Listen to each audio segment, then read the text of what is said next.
Hey, happy belated Father's Day to all the men out there who are fathers. Even you stepdaddies, man, happy Father's Day to you guys. Probably be the only compliment you get while you're doing what you're doing, but just you got one from me. Anyway, another Monday. Happy to be on the Black Man Unfiltered Network and give me this opportunity to just go ahead and throw what I have on my mind out to the audience, and that's cool. Yeah, what's going on, Ed? That's my daughter just came home from work, so I had to acknowledge her. But anyway, it's funny how much information that you pack up in your head as the years go by. And one of the things I like and love about YouTube is giving me an opportunity to just go ahead and put that on wax, so to speak, and put the stuff on my channel. Like, listen, I don't do this often, but I got 301 videos on my channel, and it's themes to a lot of things. And if you ever wonder where I get some of my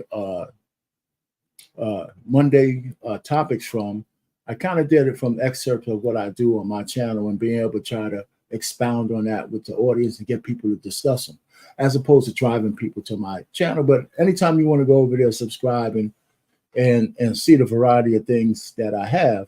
Now, where am I going with this? Because in particular, we all know what happened to Candace Owens, right? When she got excommunicated from her masters. And she's been gone for like a month or so. And well, before I get into that, who else is in the chat? Okay, I see Rev was in there. So when some other people come, I just want to make sure I just go ahead and give you a little background. People can go back over the live and see it. Well, anyway, she was talking about the Southern Baptist Convention. And when she mentioned it, she talked about them having an issue with IVF, right? That's the point of this. And it gave me an idea when she went through some of their reasons and some of her reasonings and some of their reasons why they don't like in vitro fertilization. And it immediately came to my mind, well, what's new under the sun? Even though, and we'll get to a little bit of that, but I'm just going to kind of rattle off at the jibs a little bit more until we get some more people in the audience. But that's how I came up with this title. And it always comes to me like on a Friday or a Thursday, what I want to speak about. And I have a couple of things. I really don't jot down a whole list. I try to wait till something comes to me organically. And whether I'm an expert at it or not, I just say, okay, this will be good to talk about. Not because I know everything about the subject matter.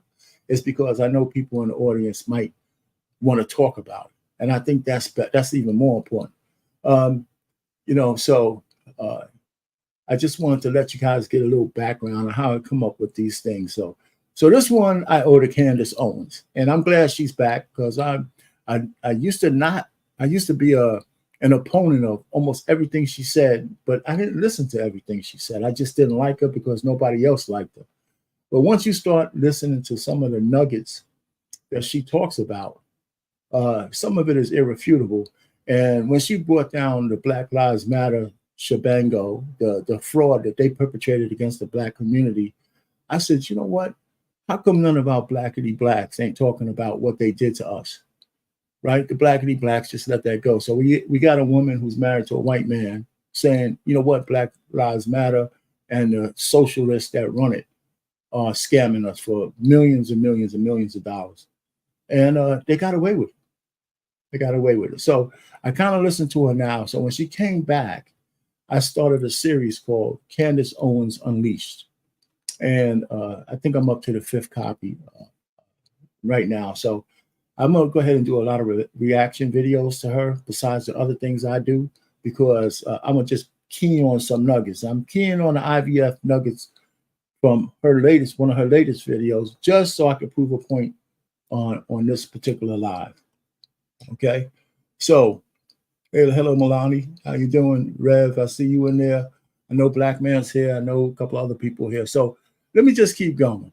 Now, if you don't know, in vitro fertilization is, people try to make it complicated, but essentially what it is fertilizing an egg in a test tube, petri dish, or otherwise by asexual means, without sexual intercourse. right? And that's up to and including artificial insemination.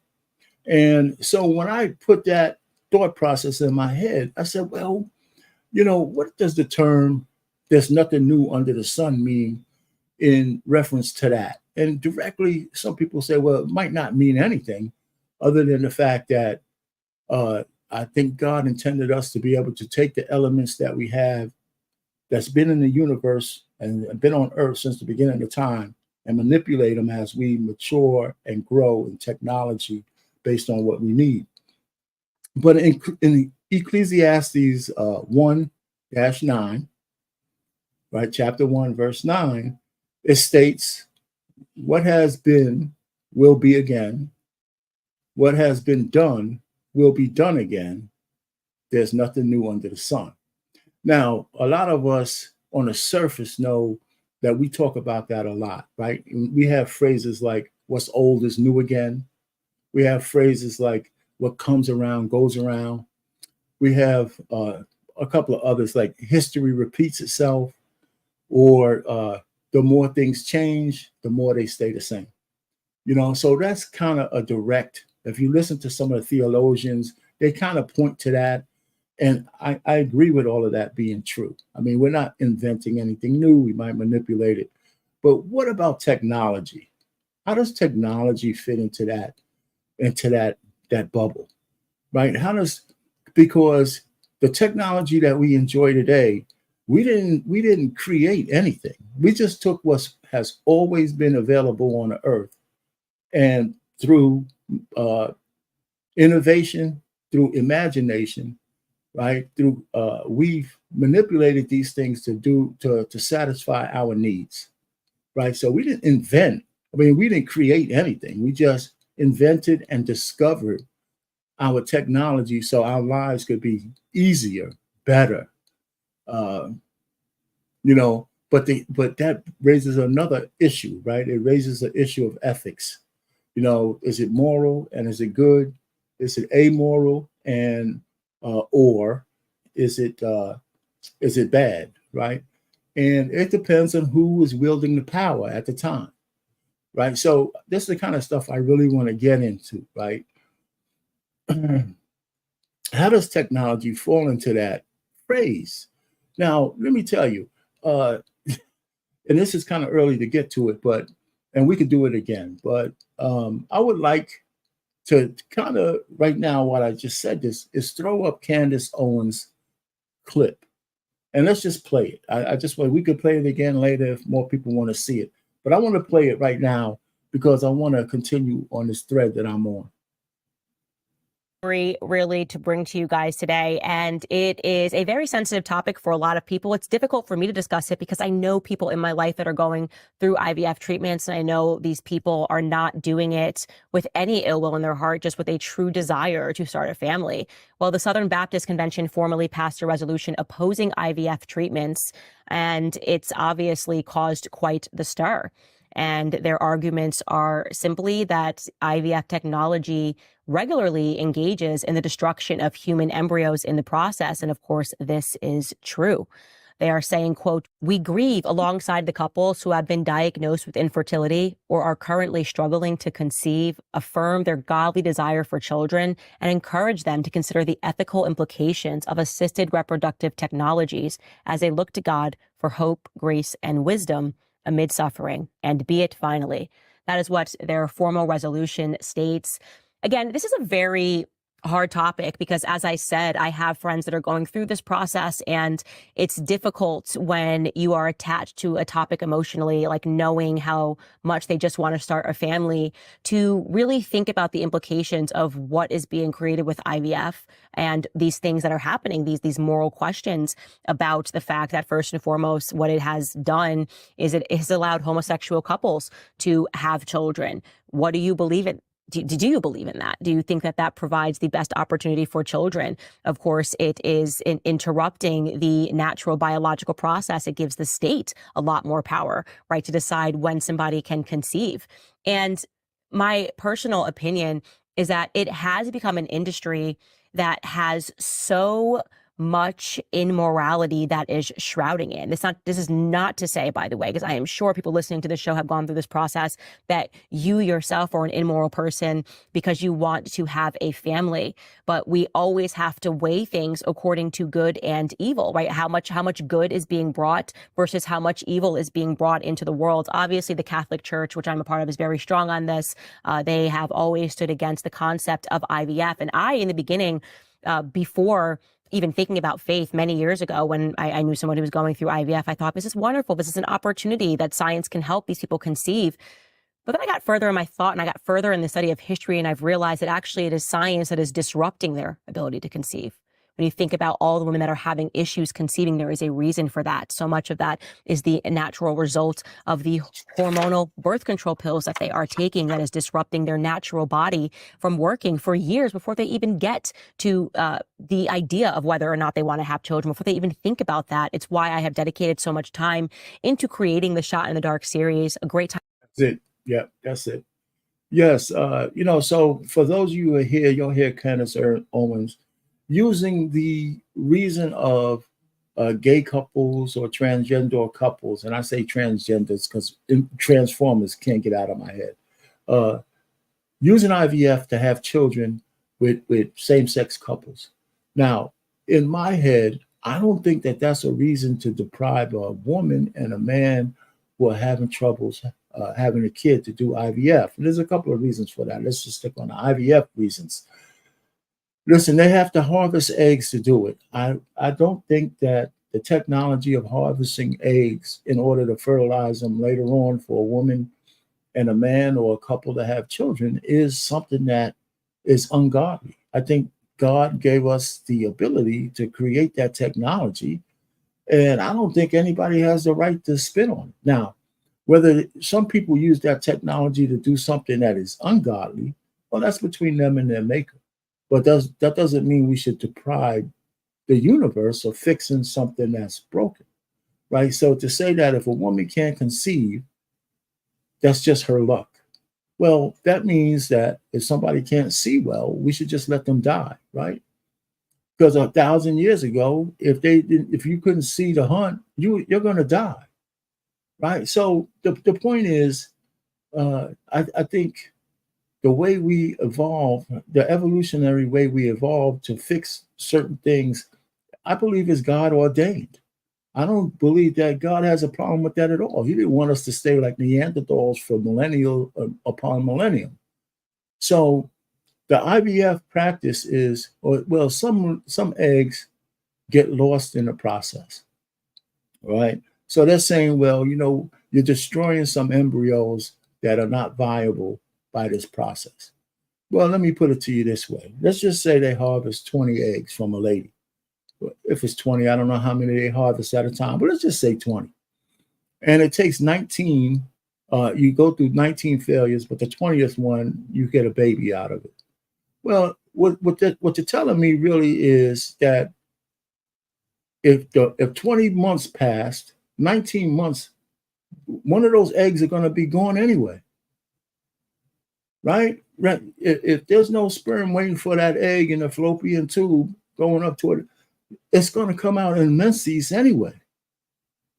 You know what I'm saying? So I don't think anybody is doing any harm by trying to give a baby to somebody who needs one. Now, you want to put morality to it. You don't like gays having kids. Well, to me, that's a different subject. They have to take that up with their maker. It's not for you to decide that.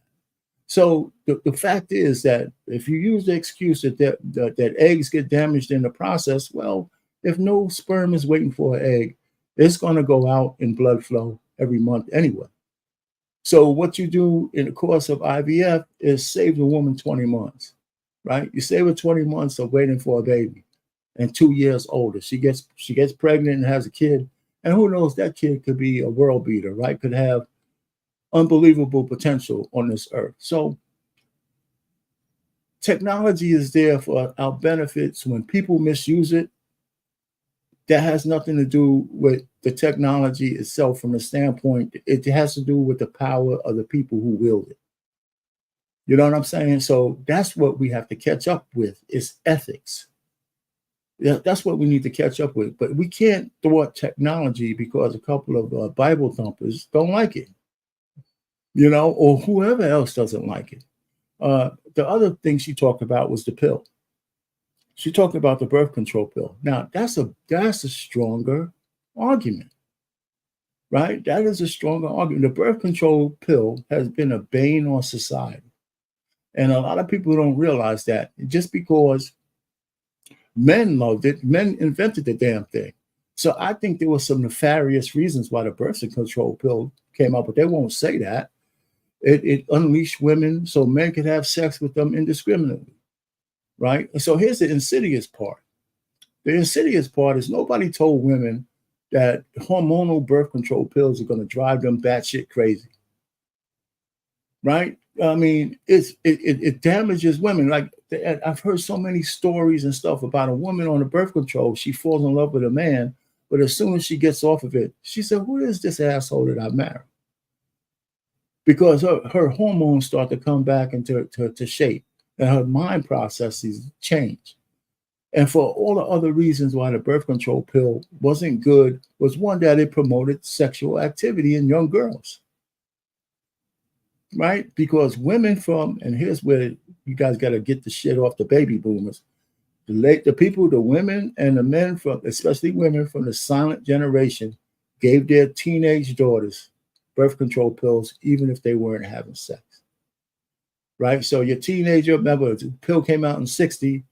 The baby boomers of teenage age were 14 to 16 years old. And their mothers were giving them the birth control pill, saying, "I don't want to worry about you getting pregnant. I'm doing this so you can get rid of your acne. I'm doing all this kind of stuff." But now you arm those girls with the ability to have sex without reprisal. But nobody told them about the hormonal problems. Nobody told those girls about diseases and all of those kind of things, and how this shit would drive them crazy because their hormones are out of whack. So their natural process of the cycle wouldn't happen. So I would say that the pill, and then of course, the pill is a major reason why we're in the position we're in today, from a sexual standpoint, right? Because it unleashed the women to do whatever they could do, even though they couldn't do it before. Hello, Anissa, how you doing? Arm Eyes, how you guys doing? Elevated, mind heater, healer. And listen, oh yeah, I got a Cash App here, so I'm not gonna necessarily go crazy, but I had to get that Zelle off there because it was making me look old. so the Cash App is there. I finally, somebody gave me a cane. I had to walk down to a bank and shit and got my Cash App together. So anyway, so all I'm just trying to say is when you look at innovation, some people will argue, and I think Melania might be arguing that, yeah, there's different forms of birth control. The earlier ones were just hell. The earlier ones, hey, Reckless Ray, the earlier ones were hell. I mean, they might have refined the technology and the formulas later on, but the original birth control pills were brutal. They pretty much was. And I would argue that the kind of science that went into them, the actual studies on the impacts on women over the years, I don't think they had those answers. They just went on with it, and maybe it got better. The formulas got better, probably for sure. But anyway, the real point is it's technology growth, right? So they took the elements of the earth, they took the whatever they put into it, and they did science, molecular, whatever it was, if it was titration, whether filtration, whatever they did to combine elements to come up with the birth control pill. All of those primary ingredients existed since the beginning of the earth, right? So what I'm trying to say is, from that standpoint, nothing that we have today on this earth is actually new, right? It's not actually new. It's been manipulated, it's been formulated, it's been transferred, but every element, every stitch of thread, every raw material, it's all been here since the beginning of time. Nothing was created. So I believe in Ecclesiastes 1:9. And people who say who wrote that book, I believe it's King Solomon was the author of that. But I just wanted to throw that out there. So, but here's the thing that I'm gonna say, right? When it comes to IVF, I'm gonna say something to you guys that you might not like, because I can make a case that the Immaculate Conception was a form of divine IVF. Is that blasphemy or just a portent of things to come? I mean, if I go to Luke,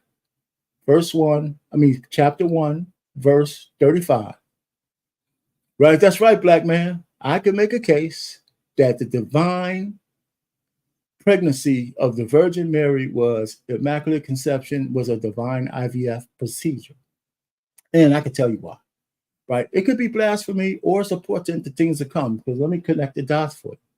If I go to Luke chapter 1, version 35, right, which talks about the divine pregnancy, right? And an angel answered her, talking to Mary, the Holy Spirit will come upon you, and the power of the Most High will overshadow you.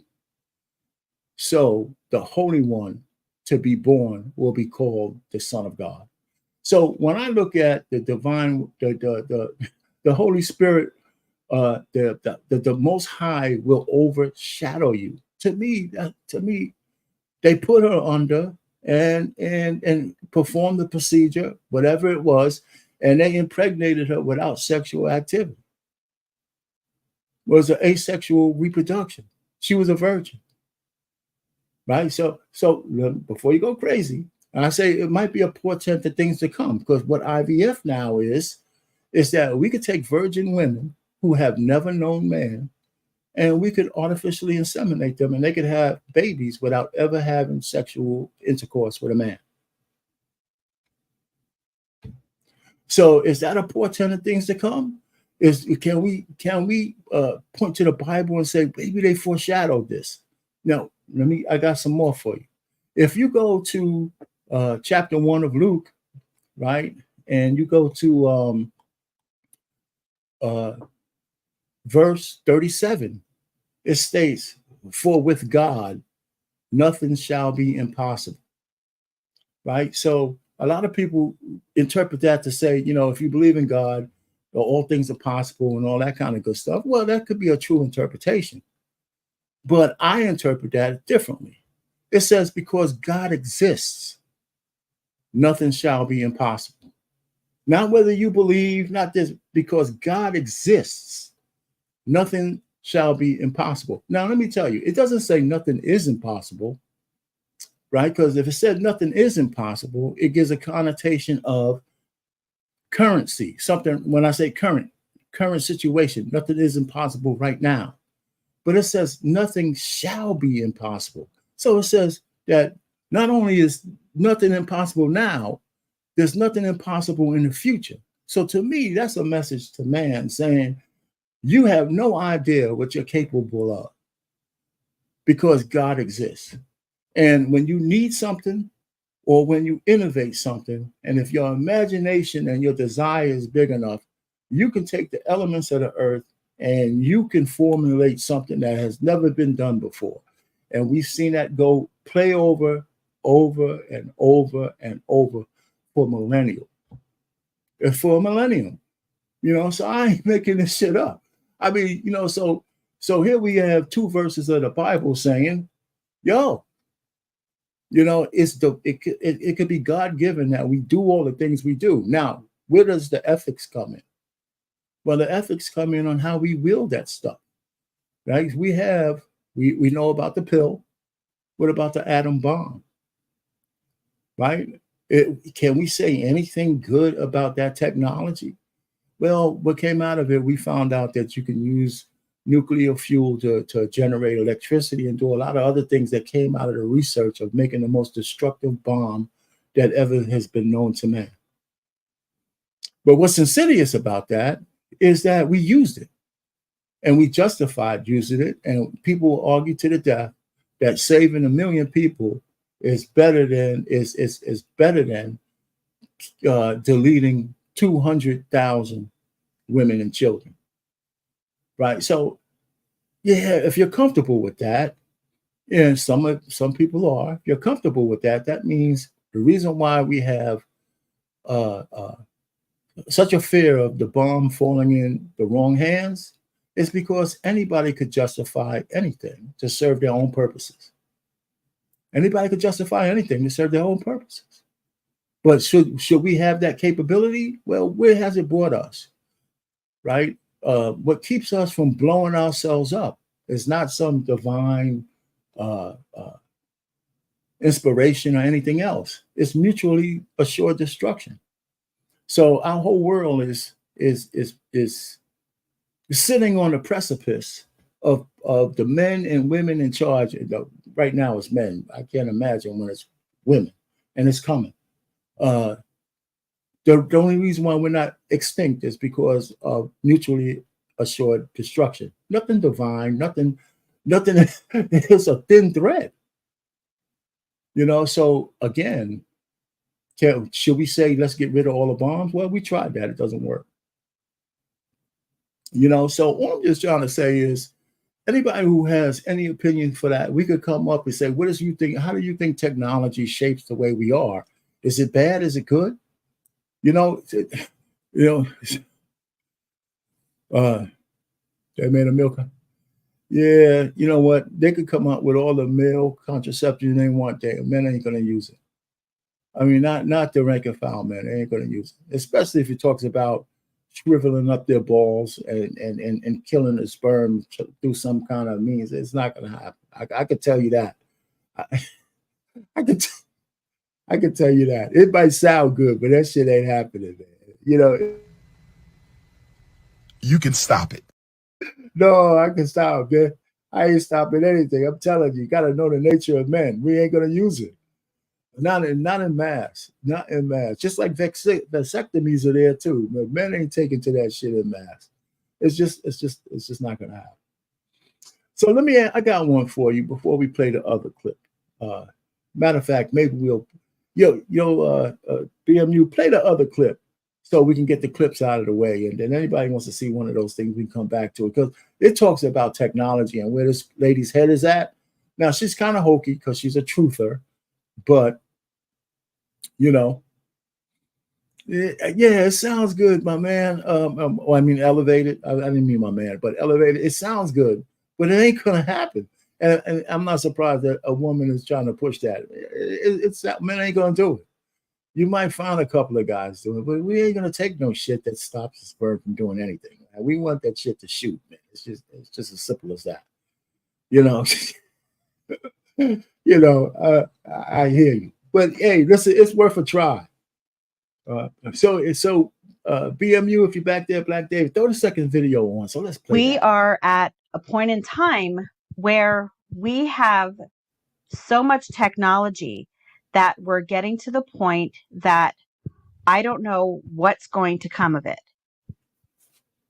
We look at all of these new things that we have, but what we don't understand is that we can pass the point of no return when we go too far.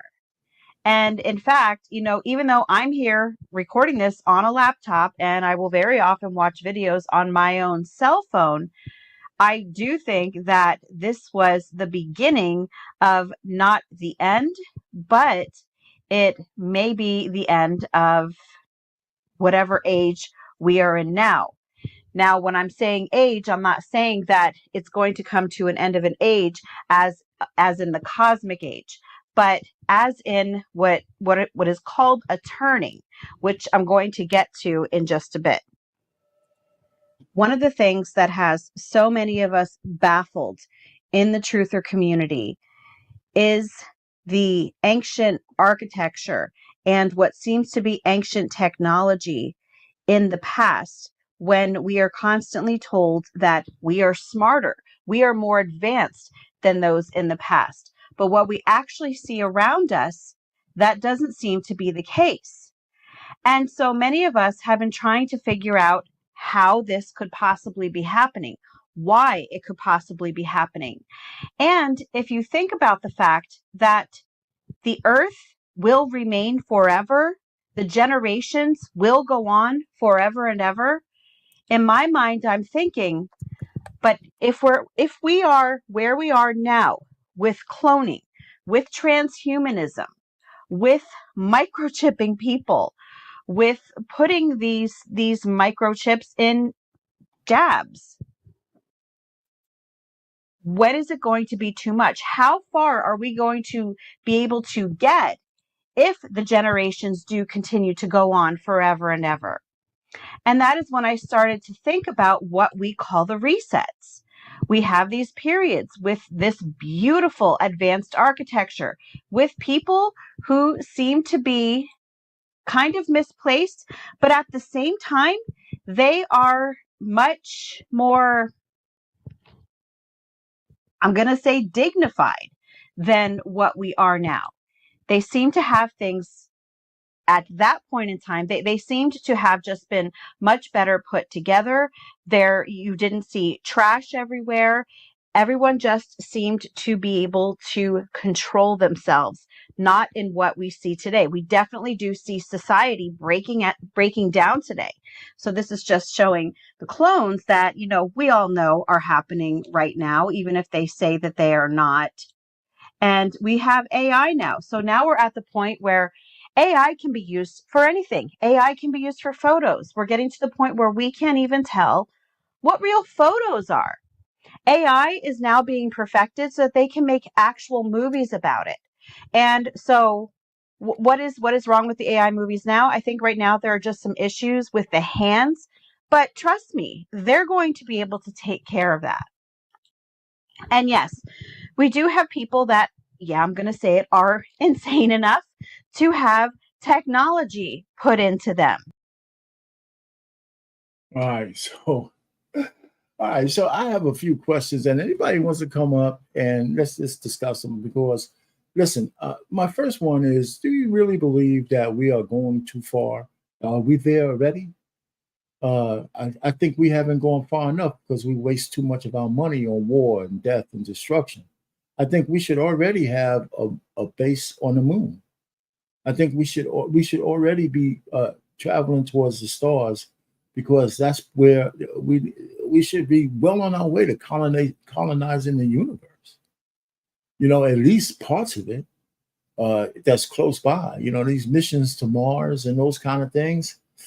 We've been there, so they say, but we should have a base on the moon already. I know the moon landing was real. I believe that. I don't believe that was fake. So anyway, so that's it. Are we going too far? Anybody think we are? I mean, because we ain't seen nothing yet, right? We just have not seen anything yet.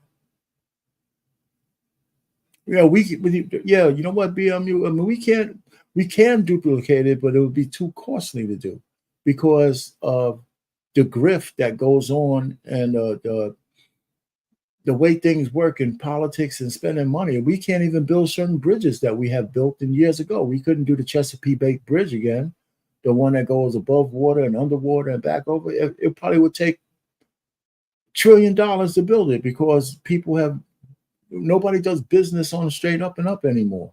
There'll be like 100 different stupid little stopgaps that you have to pass that cost you money every time you do it. And so that's why we can't do what we used to do in the past. Oh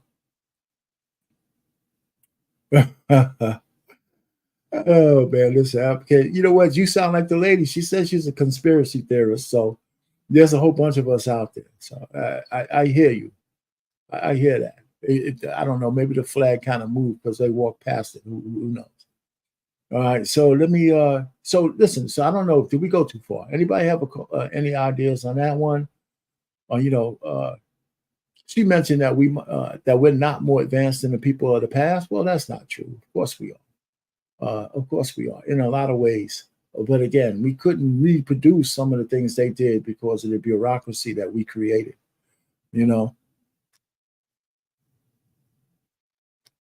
Most High needs to get. Yeah, you know what? The Most High is taking his time. I think he likes the comedy show. I think he's in no hurry to come here. I believe that. I mean, the book is still being written. I think we're going full circle with kind of things. And she talks about a reset. And I don't know what that reset looks like. And I think the reset's going to be different for everybody. But, I don't know. I just think that when we look at the way our world has evolved, what have we haven't really created anything. So we have people talk about, when I create life. Well, you know what? Nobody on earth creates life. Well, we procreate as human beings. We don't create it. Now, we talk about cloning. Now, again, the cloning has always been possible. We just didn't have the tools to do it. Now, I do believe one thing she says, I believe there's some secret lab somewhere where they've cloned where they've cloned a person. Now, what's the ethics about cloning a person? Well, if you clone people just to take body parts from them and put them in a person who they're duplicating just so that person could live longer, well, that's unethical. Right? That's unethical. But if you clone a person and that person lives and you put them out in the world, well, that person has to be considered a sentient being, right? They have to have rights just like any other citizen. So now that will come up with that'll give a whole nother name to illegal alien or immigrant, right? So, I mean, it's kind of a good thing that morals and ethics don't allow cloning on a legal basis, because I definitely know we wouldn't know how to deal with that, right? Because we can't deal with the simple things. So that just kind of gets me back to this fact that, I believe in the statement that nothing shall be impossible based on what Luke said when he told that story. Not only because it was about an immaculate birth, we know that that's possible now, right? Until then, it was unheard of, right? And I guess that made Joseph the first stepdad that was written in the Bible, right? I guess, I don't know. Anyway, so what else is there? Listen, did anybody see The Quest for Fire? Anybody? You go back to 1981, they made a movie called The Quest for Fire. It was an Academy Award-winning movie, and I don't think they didn't speak any English. It was about the Neanderthal tribe who lost their fire, and they had 3 guys had to go out on a quest to get fire back because they didn't know how to generate it from scratch. They didn't know how to rub the sticks together, and get the proper material so they could start a fire. So on their way, they met a woman, Ray Dawn Chong, who played the part. She was butt naked the whole movie, by the way. She was from an advanced tribe, and she lured one of the guys to the tribe. And long story short, they taught him. Well, they showed him how they generate fire from the sticks and the whittle and all that kind of stuff. And he was amazed. So now he realized that he would, if they knew how to do that, his tribe would never have to go on a quest again. So, through all their trials and tribulations, they actually get back to the people with fire. The fire goes out, and he had to prove to them that he knew how to generate it. And they had a lot of other stuff to it. I don't want to get into all the salacious details. They ran into cannibals. They had some sexual situations. It was a pretty interesting movie. But the point really is that the sun revolved around the earth, revolved around the sun in the same amount of time it does today, right? The sun, rose in the east and sat in the west. We rotated on our axis at the same speed back then as we do now. But they couldn't even know how to generate fire. So today we could burn down a whole block of wooden buildings with a butane lighter. So should we somehow say we shouldn't have learned how to manipulate fire in that fashion? So it depends on who's wielding the fire.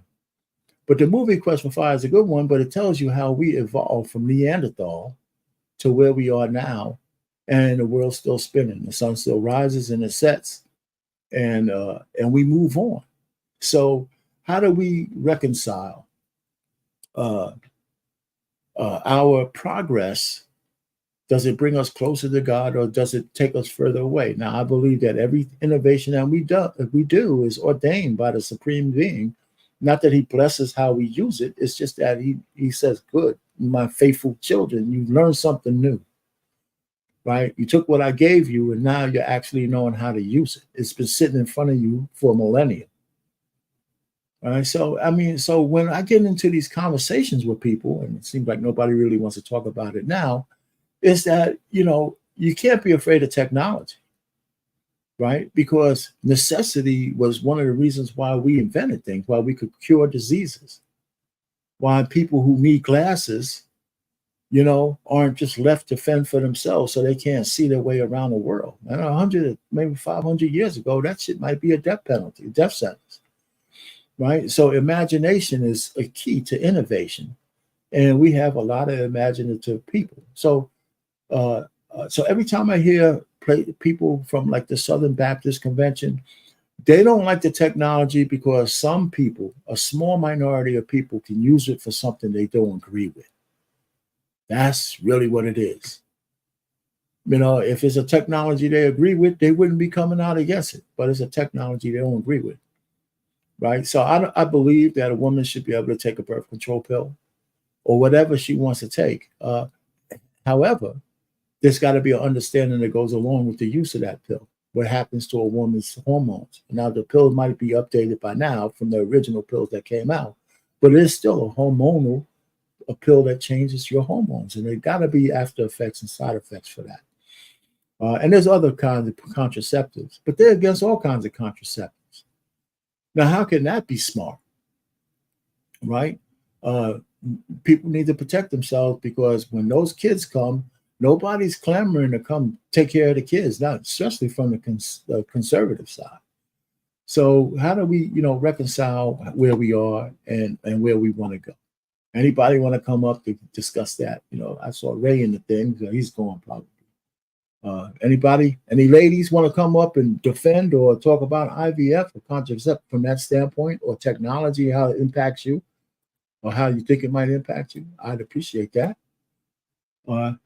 Travel one, you ain't going. Elevated mind healer, you have something to say? I mean, you come on up. Come on up. You don't have to come on camera. Anybody wants to be in the back chat? What's that? Audio? Come on up and let's talk about it. Rebel, you got something on the topic? Green beans. How about you? Got something on the topic? Anybody? All right. So I knew this might be a short one. Bolo TV, how you doing, man? How you doing? We were talking about technology and how it plays out. Is it God ordained, Bolo? Hey, if you have something to say, come on in an audio, man. Pop in. Let me know what you think. I don't know how much you saw, how much you just trying to catch up.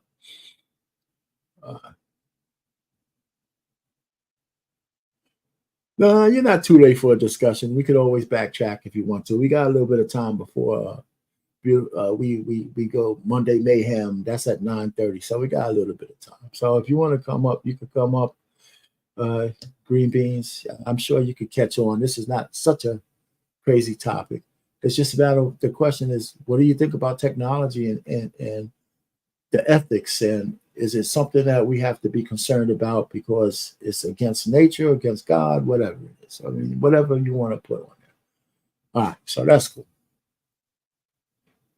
So it's quiet today. Everybody's quiet. So I usually get some people who want to talk. How about you, Adissa? What do you want to say about IVF? Yeah, man, IVF. I think that that's something that I don't agree with the Southern Baptists on that one. Definitely don't. I think it's a tool, and I think it should be used. And if it's used properly, what the hell, man? If a baby comes in and somebody loves the kid, man, and they grow up and have a healthy baby, I think that's worth it. So, okay. Listen, it's too bad we don't have really some contrarians to the technology, because I would like to ask somebody, do they think we should stay in the dark ages, or what do they think innovations are good and what do they think are bad? Because I think you could probably make a pro and con case about everything we came up with, right? Whether it's the bomb, whether it's fusion reactions, not fusion, but fission. We can't quite do fusion in any kind of meaningful way just yet. And I think we should be scared of that one, because we could destroy the whole world if it gets out of control. I mean, people say that there's no way that can get out of control. We should be very afraid when scientists say that. Definitely. There's if you think of something that we do today, the carburetor, right? Was getting rid of the carburetor to fuel injections, changed the way we drive and the efficiencies of cars.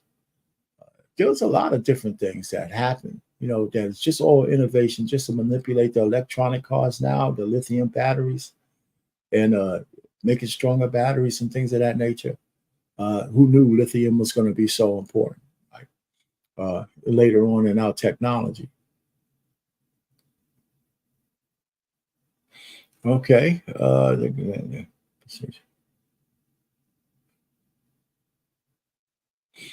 Milani, when you say, I think that these procedures need to be left alone, what does that mean? Who are you talking to? And what kind of fuel to the fire are we talking about? Trey Taylor, what's going on, man? New day, new way. Oh, God is... You know what, man? You should at the very least, you bring your ageist ass up here, man, so we can get some, golly. What's going on, Bolo? What you got, man? Oh, Payne, what's going on, brother? How are you feeling? Nobody wants to come up to talk about this topic, man. I'm glad you came up, man. I don't want to do this all by myself. But what do you think about technology and in the backdrop of that there's nothing new under the sun? Technology is a good thing to a certain extent when we start to parallel it to, the God, and we make it our God, and we start to do things that is anti-God, anti-man, and things of that nature. Like when you made the statement that that they're able to do the Immaculate Conception. Right. They're not able to do that. Where do you get that they're able to do that? No, go ahead, finish. I'm sorry, go ahead. Well, I mean, when you're looking at them being able to take a sperm from a man and put it into a woman without the insertion of a penis, absolutely. But there was no sperm used from man to create Christ. So when you take it from the position of man is unable to create the miracles that the Father has done. He's able to imitate it to a certain extent, but only on a carnal level. You know what I'm saying? So no, I agree with you. I agree with you. I agree with that statement. But the essence of the procedure is the same. Now I'm not saying it was divine. That's why I said the word divine IVF, right? I said that for a purpose. Okay. I didn't hear that. Yeah. Okay. Yeah. So, but I agree with what you're saying. But still, she was impregnated through a divine force. Correct. And she was still a virgin, right? So even though a regular woman today getting pregnant by IVF, who's a virgin, is not the same as the Immaculate, because obviously, if you're a believer, the birth of that baby is unlike no other baby in the world, right? Correct. Know what I mean? Right. So I'm not trying to take away from that. None of the sins of man. That's what I'm saying? Because even when you do in vitro, we're still, you're still using the genes and the what's a good word? The flaw of man is still in that sperm. You know what I'm saying? Yes, I agree with you. But here's a statement that you might have missed. I'm sure you did. Okay. After I said that whole thing about the Immaculate Conception, I said blasphemy or portent of things to come. Right. I said, was it black? When I said that, when I compared the Immaculate Conception to what they do for artificial insemination today, I said, is that blasphemy, or is that just a portent of things to come? Meaning that man would be able to, even on a secular level, duplicate what happened there. That's considered blasphemy. What's- Because the reason why it's considered blasphemy is to to compare anything that the Father had a hand in doing, specifically in creating his son, and saying that man is able to replicate. You know what I'm saying? It's what's being done is comparing man to God in that thought process, and that's where the blasphemy comes in. Are we able to do something similar? Correct. We are. We are able to do something similar, like you're saying, with the in vitro. It's something similar. It doesn't contain all of the other attributes that the Immaculate Conception contains, but it is something similar. And that's the only thing man can do, is make a dumbed down version of what they could see that is created by the Almighty. I'll give you an example. The epitome of flying. Yes. The epitome of flying belongs to what animal? Do you know? Birds, right? That's what It belongs to the bird, but do you know which bird? And now you're go ahead, just tell me, man. So, It belongs to the hummingbird, right? The only bird that's able to fly up, down, left, right, backward, or forward is the hummingbird.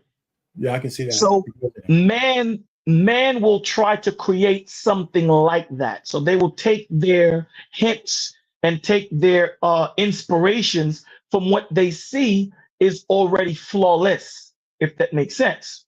Yeah, it does. And they could never break that. They could never break that harmonious creation that was created naturally. Although we have things that can fly like or similar to a hummingbird, but we have nothing that does what a hummingbird does naturally. Yeah. Okay. So, but here's the point, though, right? The point Right. really is that we have the tools to even replicate it on some level of Right. what a hummingbird does. We have Absolutely. well, the story of the Immaculate Conception, even though it's immaculate, provided a blueprint of being able to get a virgin pregnant. Doesn't have to be on that level, right? Okay. You know what I'm saying? So I can concede to that. yeah. So one of the things I think men do, and I think we get it mixed up, because this is when we get guys who are so smart they think they're God-like, but a lot of people say in their lives they like to emulate what a God-like person would be, right? From morality standpoints or whatever. But the real purpose of what I was saying here is that the things that we discover, right? And when people might even say they created stuff, my thing to most people is that you don't create anything. You just discover something that nobody's did before. Correct. Because you know what I'm saying? And that's the point, really. You know, somebody else just came in. Who was the other one? I just saw a second person. I didn't see the name. I don't know if that's Trey or not. But you see that's where I'm coming from. I understand where you're coming from. Now, here's the thing, though. Okay. Is the things that man is creating for the good of man or for the ego and pride of man? See, now we get into it. I see Sugar Bum. Wow. Listen. So now so one of the things I think I said, you might not have been here, is that that's the crux of the matter, right? That a lot of things that we've created, or not created, that we've discovered, depending on who wills the power where the discovery is, it could be used for good or evil. It could be used for moral purposes or amoral purposes. Now, that's up for the interpretation of the people who controls the technology. And well, that's why cloning, which I believe, let me just say this, that's why cloning, which I believe is possible, you'll be hard pressed to make a case that that's not going to be used for evil purposes. So let me ask you a question, Mr. Payne. You think that man has the power to put a soul into a clone? No, see, here you go. See, that's a good question. You know why? That's a good question, right? Because listen, if you could clone a person and that person's alive, I think God could put a soul in that person. But that's not. But now. No. You asked me a question. That's my answer. Right. But we don't know. Hold on now. I'm gonna let you get it off. It gets deeper. It gets deeper now. We're born, right? When we're born from a man Correct. and a woman, right? Right. An earthly man Right. or a woman, we have a soul, Right. right? How did that soul get into us? The Father put it there. All right, so why wouldn't he put it in the clone? Because now you're taking out the natural way of things happening. You're taking out the natural use of a woman and the natural use of a man copulating to create that child. Now you're saying that I'm creating something in an incubator. Okay, has nothing to do with God at all. This is straight man. Again, remember the motivation that we're talking about. The ego and the pride of man. We don't need God. That's the ego of man. To say, look at me, look what I can do. Right? This is from even the science of the Big Bang Theory.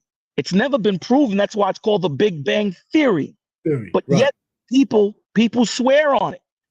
I don't understand how you can fail me in class when I say I don't believe that that's how the universe was created, when it's just a theory. Science is man's best guess at what's going on until it's proven.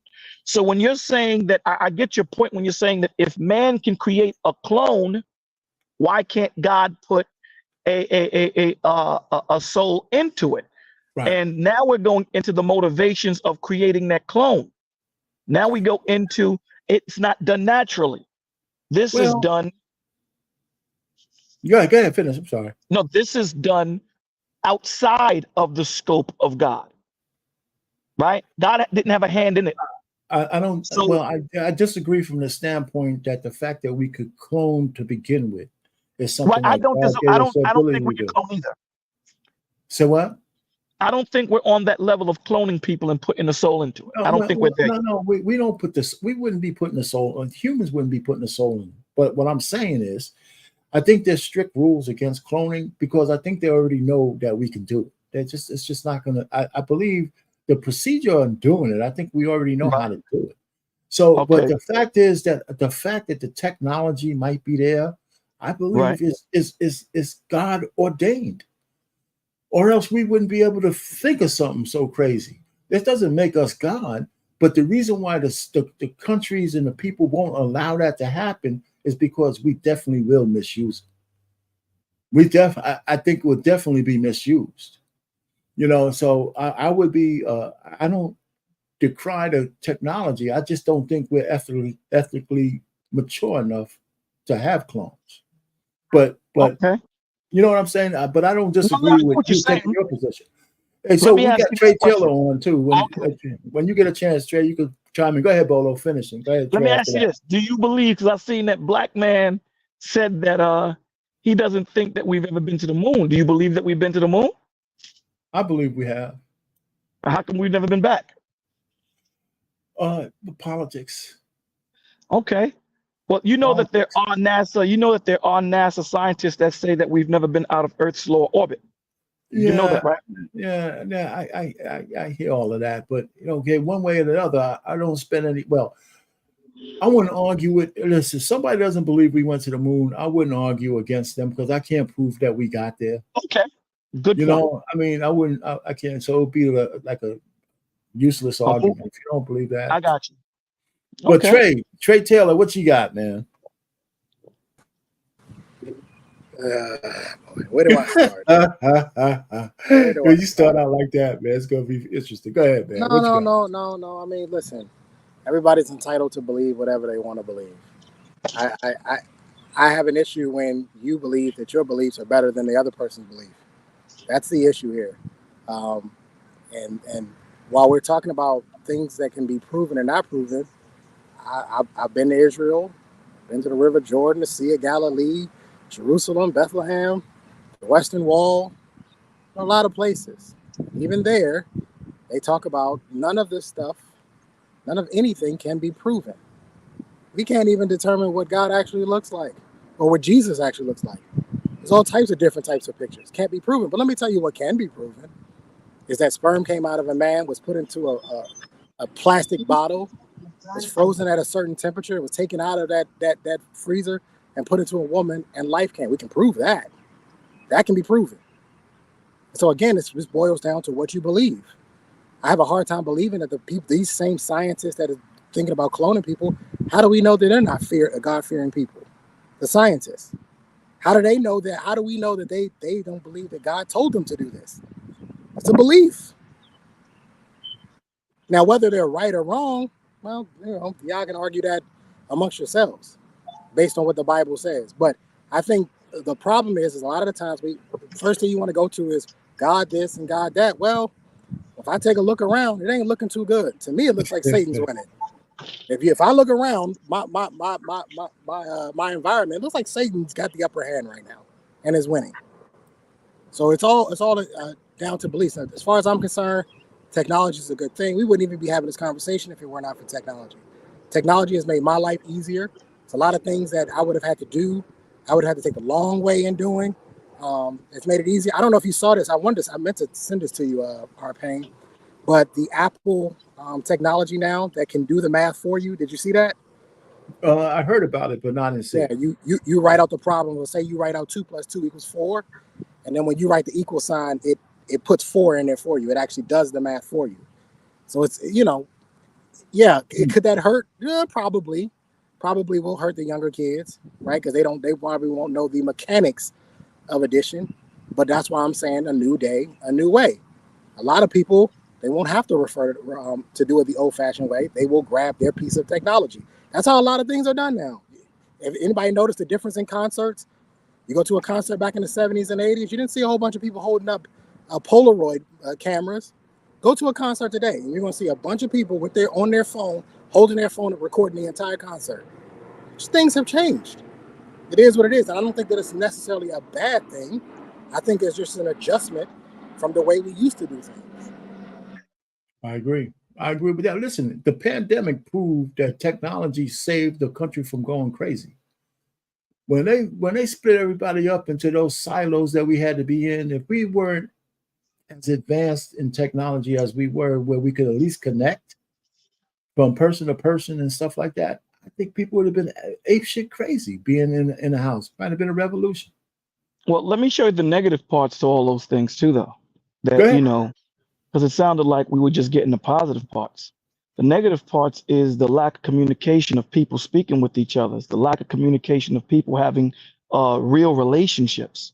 We see what goes on YouTube, right? People becoming artificially other people opposed to them working on themselves and being truly who they're supposed to be.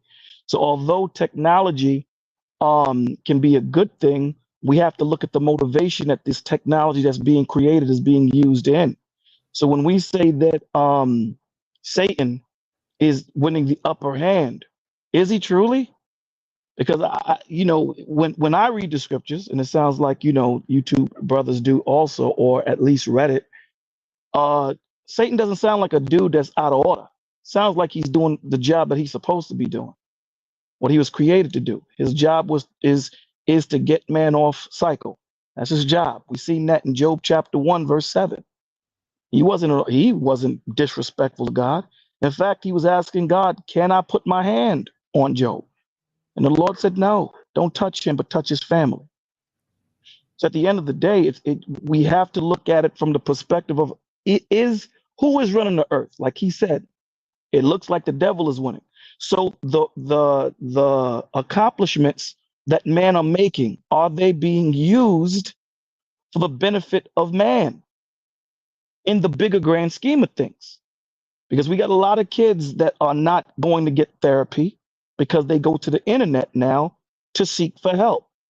We have a lot of men, a lot of women doing the same thing. They're not going to get help. They come to the internet to kind of feed their ego, right? We sit down as families. A lot of families, everybody got their phone up. They're not communicating with each other. They're not talking about their day. So, with this technology that we have, there's no time and place in most family homes. You could be reached 24 hours a day. Bullying is not just happening in school anymore. It's happening in the cyber world.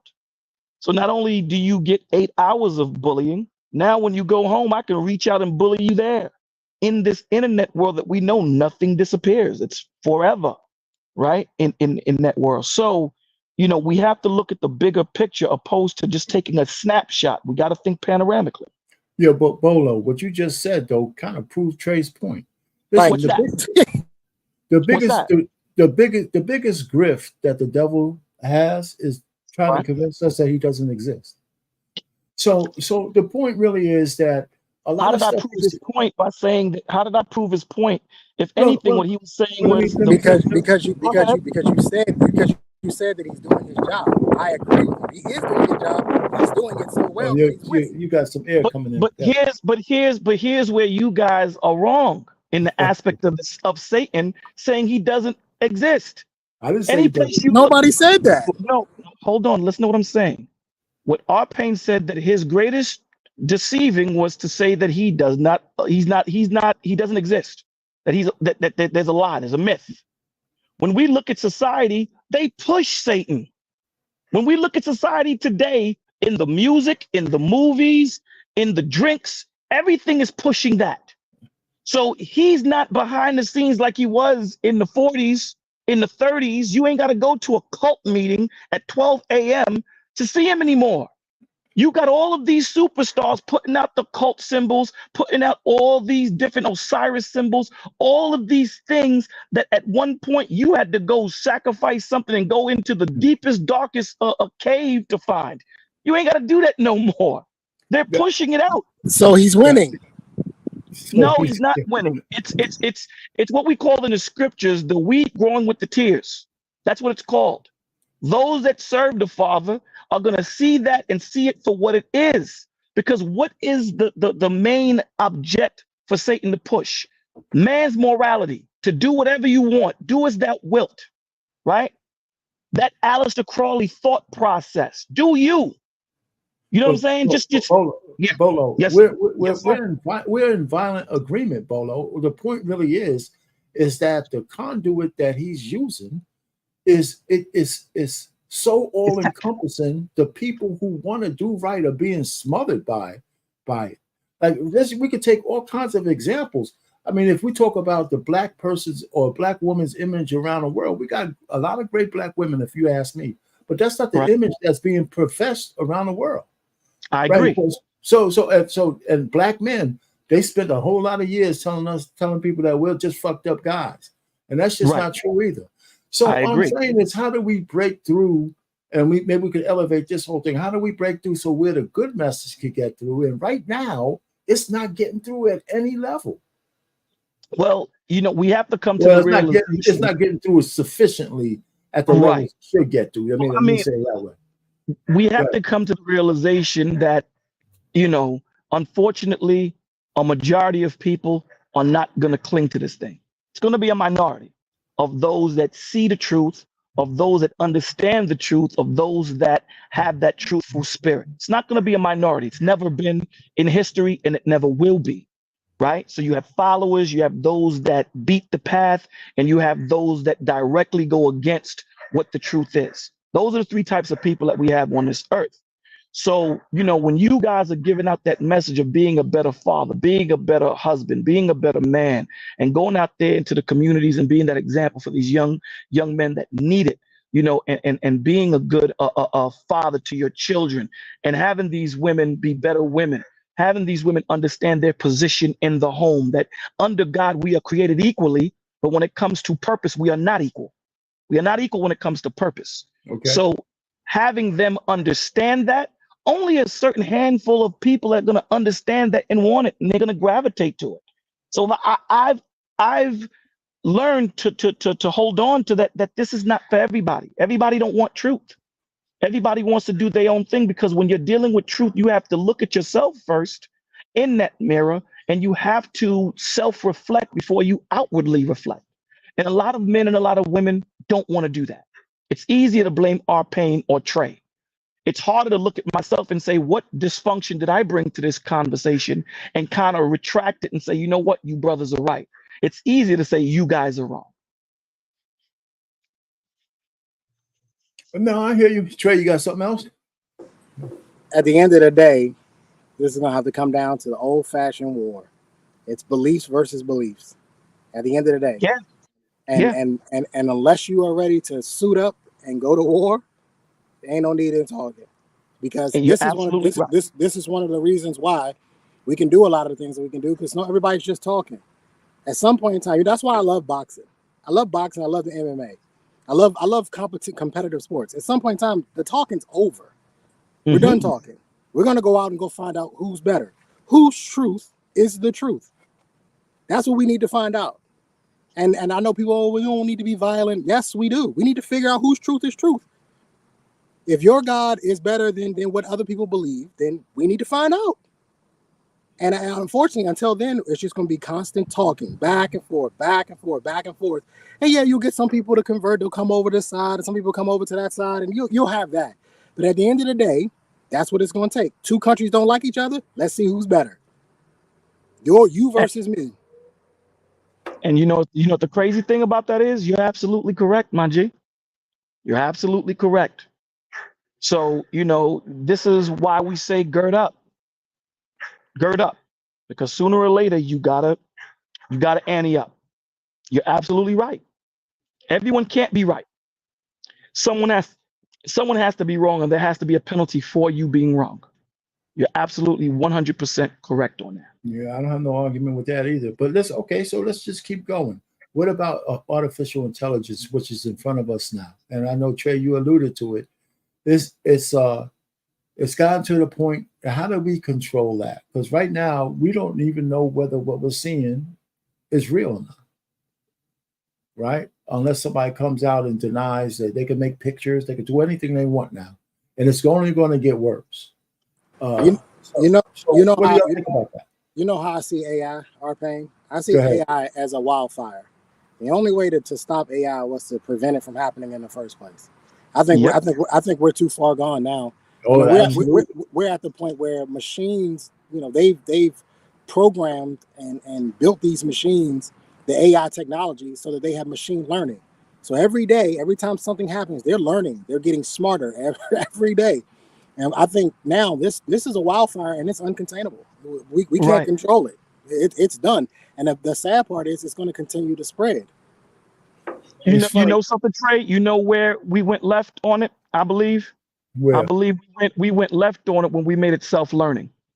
It wasn't about inputting information in it anymore. When you made it self-learning, you look at Elon Musk. Elon Musk has a AI that learns from watching video. Think about that. That means that when it watches this video, it comes up with its own conclusion to what's right, what's wrong, all of that. So that means in real time, it's creating its own consciousness. And we think it's a beautiful thing. But we don't understand that it's gonna calculate so much faster and move so much faster and come up with things so much faster than we can tap into, because man, in its infinite wisdom, as stupid as we are connecting all of this to AI. That's right. From our missiles to our phones to everything, our alarm systems, we're giving it control.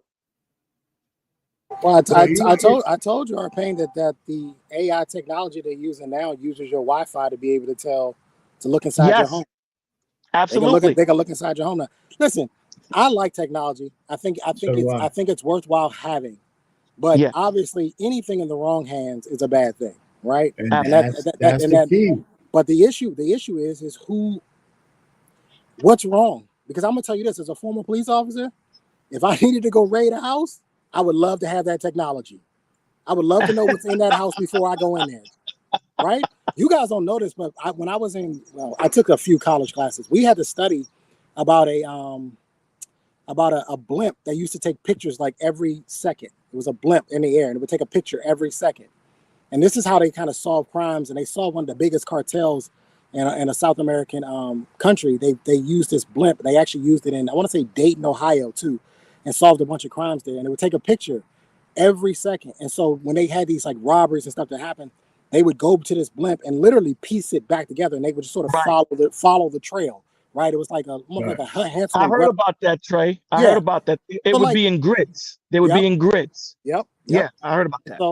So, like I said, and any technology in the wrong hands is wrong. But I do believe that certain technology in the right hands could be beneficial to mankind. But I agree with Bolo that the mistake was teaching these machines or AI how to learn on a daily basis. That was a huge, and I think that is going to be the end of us. I think the fact that these machines they're going to be smarter than us. To the point, Yeah. because here's the thing, right? You guys were talking about cloning. What's to stop AI from watching a birthing show Terminator. and creating their Okay, own? You know what I mean? Like, Yeah. And then when when you get when you give that AI that thought process to have its own I see you, consciousness, Trey Ferg. I see you. what's to make Bella. it think, what's to make it think that it's not better than us and say that we don't need humans no more. We can do everything on our own. And if anything, they destroy things. And humans, they're they're a catalyst to destruction. Well, So we before got y'all to go on, minimize. before you go on, let me introduce Trey Ferg. But the key now is that we established that AI could be dangerous. But after Trey Ferg goes, why don't we talk about how do we get it into the control of the right people? And there's no right people now, because we know the people who control it, we don't trust. We already know that. Absolutely. Go ahead, Trey. Yes, sir. Ferg. Go ahead, Trey Ferg. Go ahead. Can you hear me, fellas? Yeah, we hear you. Oh, what's up, man? Hey, man, it's been all over the place, man, the last 20 minutes. I'm like, wow. I mean, with the technology, I think it's needed going into the future. I think it's going to have to be continuously placed in the right hands.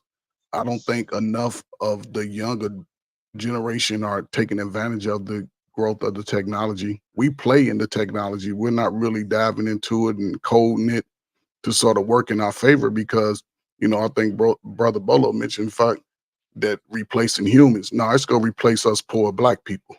That's who it's going to replace. It could, yeah. Because we're not building it. We're just using it. And like Right. Trey said, if it comes down to it, are you old dudes ready to go toe-to-toe to war, to stand in what y'all believe in? That's the problem. I mean, no, are That's you the problem. prepared, though? Because I'm sure Trey's prepared either way. I'm prepared, brother. Okay. I'm prepared. Okay. But however, So, I believe it's still, the human aspect in our society is being eliminated. There's no more socialization, and that's gonna hurt the future. I don't think children under 10 years old may not have opportunity to sort of move within this continent, United States, so freely, because you're getting a lot of immigrants. The wars are all part of the change in the dynamic, and COVID just really sped everything up, because less and less young Black people are taking advantage of opportunity. Biden gave 2 years of free college. I would like to know the numbers, and we'll find this out in a few years, what the numbers were of how many young Black men and women took advantage of that. Even with the growth of technology, we're not innovating when it comes to designing. We have so many natural God-given talents that we don't use and take advantage of. I mean, and it's gonna hurt. I'm on the old side. I would consider that, but 20 years from now, what y'all gonna do? Because the young folks. Trey Ferg, I got a question for you on that. Yes, sir. So what you just talked about, I don't disagree, but the AI itself, the technology, just getting back to a little bit of what we're talking about, do you see good, bad, or God ordained in any of it?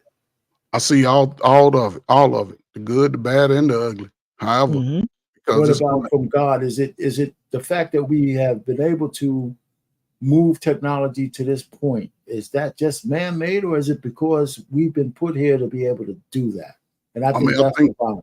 Yeah, it's all again, it's all in one. As you say, two things can be right at the same time. As a man that was created by the image of God, then it was in our DNA to sort of move and think in a way as we are thinking today. You got to look at the evolution of just the basics of what we work with, even from our people who didn't even have basically the book information. They could build and create things just from the sight of it in their bare hands. We're talking about especially the creativeness in us, and that's where our connection to God is, because we can make a way out of nothing at all. But I think so as far as the bad hands, those in power will always make it less. I have a question for all of you guys, and I guess you can go first. All right. So how do we catch up with our ethics as mankind? How do we put ethics behind the technology drive that we have? How do we inculcate that into, because it's really about ethics, right? What do we do with this advancement? Whoever wants to go first, and let's go around the hole. Y'all could each hit that one. Do you know where I'm coming from? How do we infuse ethics into all of this shit that's happening, no matter what? But I think it goes into what Trey was saying earlier, the people that control it are the ones that can put the ethics into it. What we're getting, is we're getting the low end of it, right? These things are being taught to self learn, because sooner or later they're going to go on a population reduction. So they don't need, this many people to make those many things work. We got robots that can do it. So to put ethics into it, it directly comes from those that are controlling the input of information into the technology. And we're so low on the totem pole. I'm talking about as Black men and Black women. We can use the phones and all these different things to create something on our level. But when we're talking about on the cellular level, where they're bridging these things into the human brain and all these different things, that's controlled. That control is out of our hands. Well, At least hold on. Let me hit you right here. Okay, let me ask a better question then. How do we put ethics into the people who control the technology? Because if we can't rely on them to do it themselves, how do they get it? And what's their you know what I'm saying? Well, how do I know, I got you. When you're talking about the elites, these cats that think that everything belongs to them, they don't look at you or look at I. This is not about, let's come together. It's about the haves wanting to keep what they have and put their foot on the throat of the have-nots. So you're saying there's no way to get them there's no way for them to be ethical. No. When you look at COVID, right now, I'll use the words so that, when you look at COVID and they were telling us to take the jab, right? Dr. Fauci said that when it comes to outbreaks, they do not consider the asymptomatic people, because asymptomatic people are so small. When it comes to that equation, they're not even considered. So why make the asymptomatic people take the jab and then say, no, I never said that? We have videos that say him saying both. I never said it. And then him saying, everyone needs to get the jab. These are the elites that run this earth, bro. At least my perspective on it. Well, yeah, okay. Trey, you got a perspective on how do we get ethics into this process? Maybe when I say we, so go ahead, say it. Go ahead, answer. Yeah, when we're talking about ethics, we're talking about morals and the moral principles that govern our daily behavior. Unfortunately, if AI is lucrative, which involves money, you can go ahead and cancel humans out right then and there. Because I'm just being honest. The love of money, the root of money, the greed that comes along with it, you're never going to get an ethical person in there that's going to do right by the people. They're going to do right by themselves, their family, and their company. And if that is at the detriment of the people, they won't give a damn, right?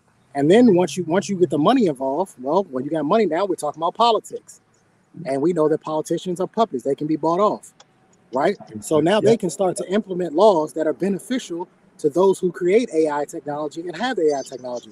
I'm not completely sure that we can have any say on the ethics of this, to be quite honest with you. I hear you. Trey Ferg, what you got on the ethics? I mean, I agree with Trey, man. We just low ends on the totem pole, man. We just try to navigate around it. I think those of us who are a little older can sort of see it for what it is and try to work best within it as possible. But shit, the younger 25 and 35s, man, they have no clue about what's about to happen. It's going to be totally different. The wars are all this. Everything about this is designed, and they're bringing. Okay, go ahead. I'm sorry. The technology is going to cancel out millions of poor people. There will be no more welfare. It's going to cancel out a lot. They're going to have to go do some hard manual labor, or I don't know, come to your neighborhood and. So here's the only thing I agree with what everybody said. The only thing I don't agree with is we don't have to come down to the level of black and white, right? Because the majority of the people who ain't going to be able to make a difference is not a race issue. It's a whole class of people, black or indifferent, at our level who don't control this. So it's not something that's going to be targeted against us as black folks. I mean, it's going to be all the folks who are what they consider little people, right? And it doesn't matter whether you have a 6-figure job. If you ain't in those boardrooms making those decisions, and we know already that capitalism and commercialism rule, there's a whole shitload of Americans that's going to be on the outside looking in, not just black folks. Right? Well, I mean, can y'all agree with that? No, I agree with you, Payne. I don't think this is a color issue. I agree with you. I think this is a class issue. I don't think it's a color issue. It's a class issue. That's why I said the haves want to keep their foot on the throat of the have-nots. Yeah, Right, that's a good point. It's never a color thing. They make it a color thing so that we don't look at those, the haves. Right. So if our eye is, if I'm looking at Trey, right, and I'm looking at you, I can't look at the one that's actually making the laws. That's right. The brother next to me ain't making the law. It's the dude on the other end that's making the laws. I remember I was reading a book, a magazine that talks about the G20, right? The most powerful 20 guys in the world. They come together and they discuss the finance of the planet. And Bill Gates at the time, this was like maybe 2019, 2017. He said for the world to work optimally, we have to refer to the Georgia Guidestones. Have any of you guys ever heard of the Georgia Guidestones? Is that some kind of population reduction or something? There you go. There are stones. They've been destroyed, I think, during the pandemic. But these were stones. They look like Stonehenge, and they were physical stones in Georgia. And there were 10 laws, I believe, on it. And the first law says that we must reduce the Earth's population to 500 million in a perpetual balance with Earth. And then the second one said, have one living belief and one living language. And this is what Bill Gates said. Under one law, it's the Georgia Guidestones, sir. Thank you. So this is what Bill Gates is pushing. So this is not about, like Trey said, this ain't about black and white. And they've since blown it up. And not only that, but he's enacting it because he done bought damn near all the farmland. He's not playing. Absolutely, he's not playing. He's not playing, and he's one of those dudes that was pushing the jab real hard, pushing it really hard. You know, in an interview that he did with his wife, he was saying, yeah, we're going to be giving the jabs first to the minorities, the black and Latinos. This is what him and his wife said. So there's a bigger grand scheme that's happening right now. And again, it's about the haves and the have-nots. So do y'all think that there could be a form of communism? Because one law, one language. Hey, that's what the communists do. You follow their law, their rules, their language. Well, listen, we played a pretty bleak picture of the future, you know. So, but it's you know, there's no lie being told. I mean, we could see it all around us. We could see that in the factories or manufacturing facilities, all they're thinking about, and in fast food restaurants, is how they're going to automate things to get rid of people. Mm-hmm. You know, so if a robot can do it and we could do something automatically, and I don't need a person in the loop, then the person is going to get taken out of the loop. And I think people need to be prepared for that, right? One way or the other. Whatever technology, whatever kind of education you need to be, so you could be part of whatever's left of the future where they might have to have a human in the loop. I think that you're going to have to look at that. I think people are going to have to look at that. Payne, I hate to be the bearer of bad news, and excuse my language, but we're fucked. All right, and at the end, and I'm gonna tell you why. Okay, I had this dream of like having a homestead and literally going off grid, right? Getting me some solar panels, you know, and literally living off grid. When I was doing my research, I started to look up, rainfall harvesting, water harvesting, right? And I found out that where I'm at, I need a permit. Now, I want to make sure you understand what that means. That means I have to go tell a local government that the water that falls out of the sky, they need to tell me it's okay for me to keep it. And that's when it hit me like, this is the type of these are the type of situations where they send them special units that can only go down to the 33rd floor to your house to start taking samples. Like, this is the type of stuff that happens, because I was dead serious. Give me some chickens and some goats. So I was serious, some ducks, and I was going to live a homestead lifestyle. And I'm like, and I wanted to get completely off the grid, have my own water, have my own electricity, so I wouldn't be dependent on what I foresee coming is a country that will be run by a computer. That's what I foresee coming. That'll be run by a computer. There will be no need for a president because the AI will be smarter than the president. So you won't need an actual president. The president will be at, GX 5,000, something or another, right? So I wanted to live off the grid, and guess what? The permits are they make it super expensive to get. On top of that, to deter you, because if you're not reliant on the government for water, you won't be relying on the government at all. Yeah.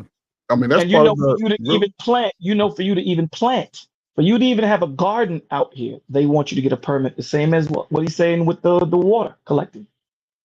Yeah, because again, that's part of the real estate dynamic, because the people can own the air up to a certain height and the ground to a certain depth below, which is crazy. So I can understand, man. So what do we do in the meantime? You need to start. You need to start preparing for what's coming.